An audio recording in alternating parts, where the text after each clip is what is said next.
to start learning about learning about and discussing food insecurity than hearing directly from someone who has been food insecure. We're privileged to meet Mr. Trevor Goodchild.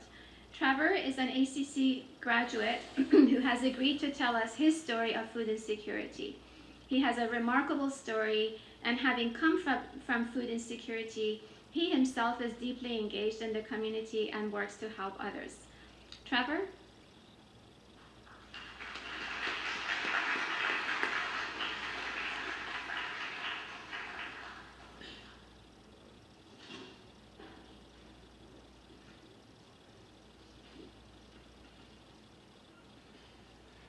Hello, my name is Trevor Goodchild, and I'm going to share some of my experiences with food insecurity. So, I'll just go ahead and dive right in. Growing up, I never had to worry about food. My family wasn't upper class, we were lower middle class, but there was always food on the table. So, to quote Tupac, we had it rough, but we had enough. So, but that all changed when I was 16 years old. When I was 16, my father actually tried to kill me. As a result, I had to run and save my life by being homeless. So I ran off and I was on the streets for years. I was still going to high school. Now, see, my dad never got a high school diploma. He got a GED while serving time in prison, so I felt like I had something to prove. Even being homeless, I still went to high school every single day. And I was in extreme circumstances. I was living in a homeless shelter later on in my life. At that point, I was living in a cardboard box in an alleyway while still going to school, digging in dumpsters for food. And this food wasn't healthy. This was, bagels, which is like 10 loaves of bread or donuts, whatever I could find. It was a hellish existence. And then I went to school every day. And it was really an interesting phenomenon because I couldn't really share this. I couldn't open up with my classmates about what I was going through. A lot of these kids had, cars already, BMWs and Beamers, and I'm coming from an alleyway in a cardboard box. So I didn't want to burden them with, my story of struggle and strife. I didn't want to try to have that awkward conversation because I knew they wouldn't be able to relate, which just kind of goes to show you that you never really know where someone's coming from just by their appearance. You don't know if they're struggling with hunger, homelessness, strife, impoverishment. You'd have no idea. You can't always judge a book by its cover. So, I continued to go to school, and, I lived on free lunch, which was one meal a day, which was pretty good for a while, but there were other times I couldn't even go to school due to extenuating circumstances. So, it was really hard for a while. I learned a lot of valuable lessons from it. Around 19 years old, I managed to get off the streets. I got a job at Freebirds in the Hancock Center, and I managed to get my own place, but there was always this feeling that it was temporary, that I get sucked back into the streets, and that I would, lose my job tomorrow, and I wouldn't have money, I wouldn't have shelter, I wouldn't have food. So there was always that underlying fear there. So if you were to ask me, what are the factors that play into food insecurity? Why would someone have that? I would say not having support from my family. I would say being taught bad habits that instead of empowering me, actually jeopardized my ability to survive in real life situations. I would say not having a solid job skill set due to instability, the roller coaster ride of being hired and fired from so many different jobs. I spent years with that, which meant I didn't know if I was going to have money, didn't know if I was going to have food, didn't know if I was going to have the resources that I needed to survive. I was in this kind of permanent survival mode for so many years of my life. I was eager to prove myself. I wanted to prove, what my aptitude was at jobs. I wanted to prove how intelligent I was to employers, but proving how smart I was or over-proving how smart I was is actually pretty stupid. It didn't go over with the 9-to-5 trying to outsmart the bosses, right? So I ended up losing a lot of jobs because I didn't have a skill set socially to get by due to the crazy circumstances of my previous life on the streets. So, also probably what really contributed is that I didn't learn as much in high school. I wasn't a valedictorian as maybe other kids did. Now, whether or not high school actually prepares you for real life, that's debatable. But what I could have learned, I didn't learn as much as I could have because I was in the tooth and nail struggle of my everyday life. So that's what I was focused on. High school was another barrier I had to get through on my path to stability. I had food stamps off and on, but it wasn't something I could really depend on. And I didn't understand how it was. Was it just the staff member that was working that day or not? I mean, there were such, times in my life where I qualified beyond a shadow of a doubt to have food stamps, but I was denied. So that wasn't something I could depend on as a resource to eliminate food insecurity in my life. So, when we talk about all these factors that led to having food insecurity, ultimately I would say it's being stuck in a cycle of poverty. I would say never having faith or confidence in myself and the government and the societal structures that I was supposed to be benefiting from. I was just really crippled in my ability to get by because of all the self-destructive patterns of behavior that I had learned while living on the streets. And while, in certain extreme circumstances, this might have helped. This might have helped me out when I was homeless, but transferring those habits, that survival mode that I was constantly in, once I was living on my own, actually did the opposite of helping me out and hurt me in my ability to have stability and sources of food through money, shelter, all this kind of stuff. So now, conversely, if you were to ask me, what would have led to a better experience? If you asked me, what would have helped you reduce food insecurity? I would say, aside from support, should have brought a coffee up here. Aside from support from my family, I would say life skills training. That would have been really helpful. Probably professional help as far as counseling goes when I was in high school. I mean, the high school counselors were great, but they weren't equipped to deal with what I was going through. So I would say also consistency and stability in my personal life.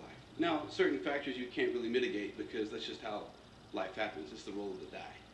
I would say having access and knowledge to all the sources of free food in Austin, which ironically I know more about now than I did when I actually needed it. And I would say being aware of who I was outside my own perspective would have been huge. So I mean, picture this. We go through life and our day-to-day experiences. It's kind of like Dorian Gray, right? We're stuck in this painting. We don't ever step outside the painting to see ourselves in context of our life objectively. We don't actually get a chance to see, thank you, ourselves, from another viewpoint, right? So, if I had been able to do that, I could have probably strategized when I was on the streets, Okay, so there's this resource of food here. There's that resource of food there. And I could have probably provided for myself a lot better, but I was stuck up in this violent struggle every single day of how to get by. I couldn't think clearly. So, let's fast forward, right? I entered Austin Community College in 2008, and I loved it. It was the high school experience I never had because I was too busy struggling with homelessness, hunger, strife. So I dived full in. I became a supplemental instruction leader. I helped lead private classes in the Learning Lab for students that struggle with traditional subjects like Comp 1, Comp 2, history, and things like that. I became a member of the Honor Society for Phi Theta Kappa, as well as the Leadership Society, and I became a reporter for the Accent newspaper, which was fantastic. They put us up in hotels in other cities to compete in national journalist competitions like the Texas Intercollegiate Press Association, or TIPA. So, ACC was the family I never had in certain ways. And I'm still in contact with a lot of the professors that I took classes from and TA'd from, like Professor Leidick, who I helped out with his Comp 2 classes, and his wife, Dr. Susan Leidick, who I helped out with her Comp 1 classes doing supplemental instruction. And that was part of how I found out through another professor, David Lauterbach, Dr. Lauterbach, I should say, who let me know about this event. So, if we're going to move on to what it's like now, post-homelessness, what it's like post the homeless life, I would say one of the greatest gifts that adversity gives you, if you have the right perspective, is you now have the ability to see on a level that you couldn't before. Not on television, not from a third-person perspective, but first-person narrative. To be able to really relate to people that don't know when their next meal is going to come. I can relate to people that are in that struggle for food security now in a way that my classmates never could when I was homeless going to high school. So that's part of what made me want to volunteer at the Arch, at the food bank, work with Casametta Ganella. Also, I got involved with the local community, being a public speaker at the state capitol, the Human Rights Commission at City Hall, working with issues regarding the East Side community in relationship to the APD, police brutality, as well as taser laws and things like that. It got me really motivated to get involved, to make a difference. Now, if you were to ask me, why is there food insecurity? Why does that even exist? I think ultimately it really comes down to the fact that we have a system that demonizes people that are suffering from these issues of food insecurity rather than examine the root causes of why we have a society where someone never has to wonder when the next meal is going to come. So if anyone has any questions right now, I'd be happy to open that up for a Q&A.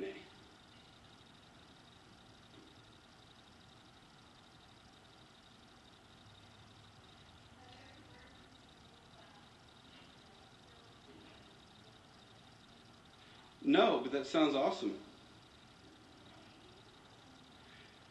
She asked if I'd ever worked with schools that teach life skills training, and I have not.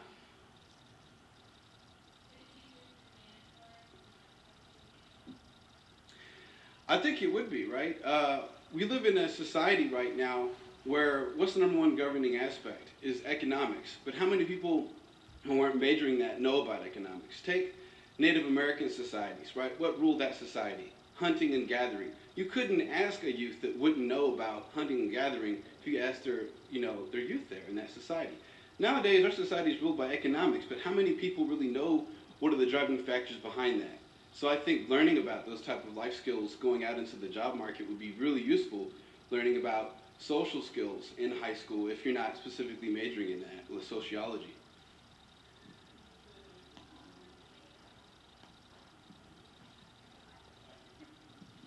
Sorry.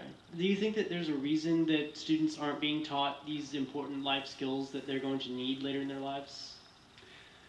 Well, I mean, look at some of the textbooks. Some of the textbooks that we have in secondary education go back to the 1800s in certain areas of America. You know, it hasn't really evolved with the times. When you look at the didactic interaction between students and teacher, more often than not, you're going to find the more you are an empty receptacle to just fill up with knowledge and recite back and regurgitate back, the better suited you are. But what about critical analysis? What about helping education evolve with the students' participation, right? I think there's a stagnation there as far as education is concerned, that if we close those gaps, we would find these ways to do that, where we could customize education a little more individually to each person versus just kind of one size fits all, because we're not all alike. You, sir. Okay. You said that your students didn't know what your struggle was. Did your counselors know? Yes, some of the counselors at my high school understood what I was going through, and in fact, when I got my first apartment off the streets, my principal gave me a Hamilton Beach blender. One of my counselors gave me an end table. I got a bed. I got furniture from the staff of my high school, which is Gonzalo Garza Independence High School. Oh wow, that's amazing. Yeah. So, students who maybe didn't have the courage to speak out, what are some ways that they could have been identified? That's a really good question, because the part of my experience really taught me is that you never know where someone's coming from by just what they look like or how they act, you know. I would say it'd be nice where if there was encouragement in schools for maybe like a once a week session with a counselor at school just to say, hey, how's life going, right? That might really help out. So a lot of my sort of investigation of poverty and food insecurity, it seems like there's problems with institutional structures and support, but a lot of it comes from social isolation, and your story seems to echo that. I also was just reading recently that 14% of community college students are experiencing homelessness and food insecurity. So I wonder what your thoughts are on overcoming that side and what people in this environment can do to help connect people to the resources. What is the most popular thing in the world right now? What is everyone connected to? Social media, Facebook, right? Twitter, Instagram, Snapchat. I can't get on all that stuff. I can't deal with the Twitter limitations for comments. I'm very verbose. But I would say having a network where a lot of these institutions that help out from that aren't really up to date. They don't have websites. They don't have the kind of networking together with social media. Right now, I used to work for Facebook. For this past year, I've quit my job and I've started my own company for social media management. And this is what I do. I help people out with social media and run ads for businesses and things like that. So I'm kind of super into that. But I think as far as connecting the dots together and connecting the gaps, you know, there are homeless people I've seen on the drag. They have smartphones and dogs, and they're asking for change. Well, if they have smartphones, you know, they probably have phone service, and they probably have a Facebook account, right? But what if there was a Facebook page for Austin Resources for Food? I don't know if there is. I haven't looked for one. But having that presence, I mean, digitally now is how word of mouth spreads. So I think that would be great, something like that.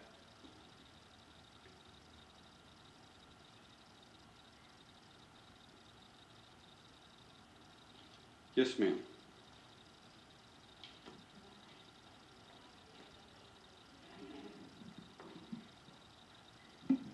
Thank you for sharing.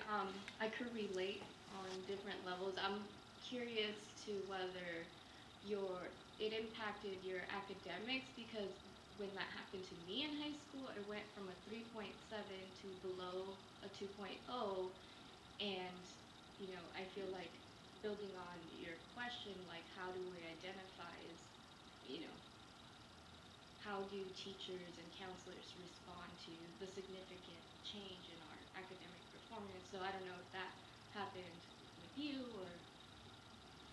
It did. I spent 5 years graduating high school because a lot of that, I was going through a lot of crazy stuff. I wasn't going to school. I was in jail for stuff that got dismissed when I was jumped by like 4 people in the homeless shelter I was staying at.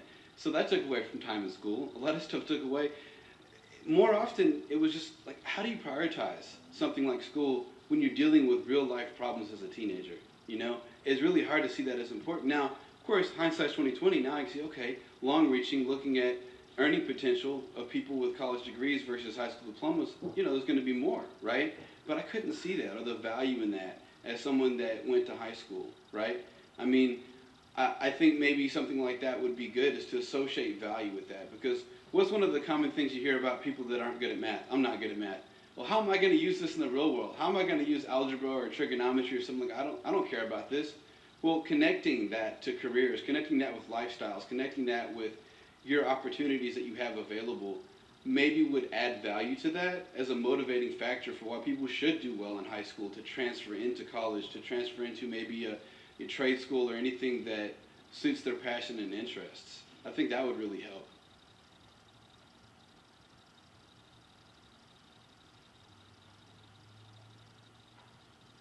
Yes, sir?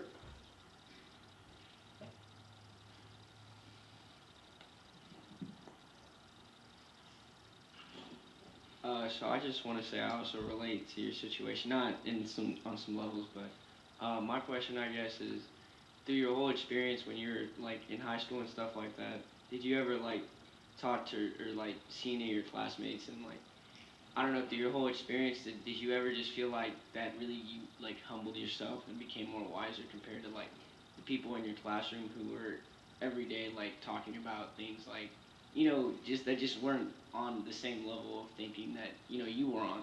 Because, you know, you went through some stuff, just some real stuff.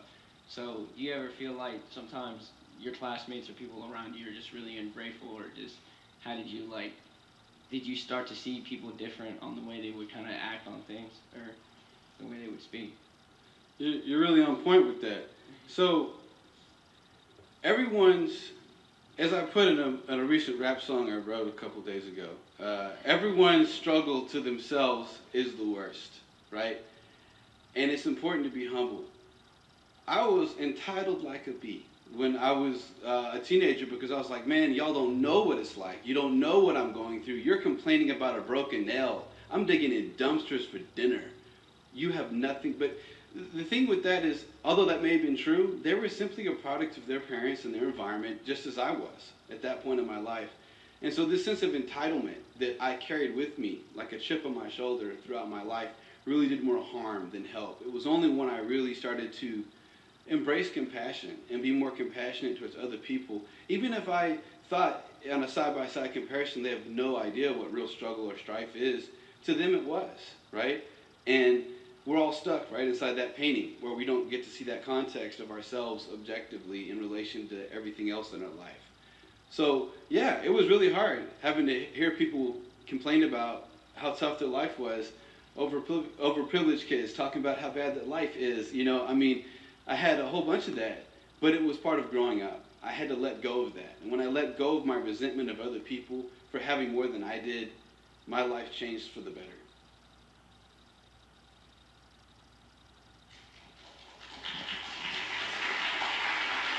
Thank you so much for your time and compassion. And I'm just going to wrap this up by saying I'm really happy and honored to be a speaker here, and I think what they're doing is great stuff. So, you know, if you are interested in a career along these subject lines, you can make a difference in life because, you know, it's like, would you rather be rich or have a whole lot of respect?